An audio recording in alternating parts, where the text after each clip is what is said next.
Let's watch this video.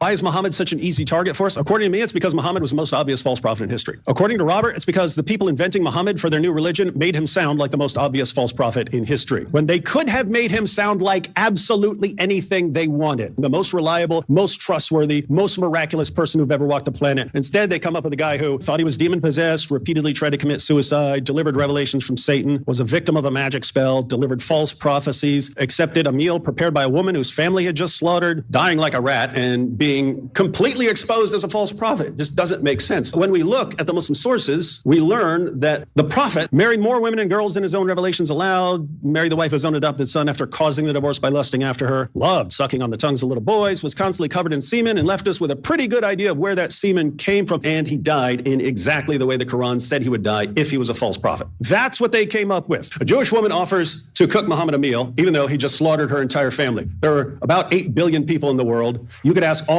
8 billion people, if you just slaughtered a woman's entire family and she says, hey, I'd like to cook dinner for you, is that a good idea to accept that offer? 8 billion out of 8 billion people will say that is the dumbest idea ever. Do not do that. Muhammad is the one exception in all of history who thought, gee, this is a great plan.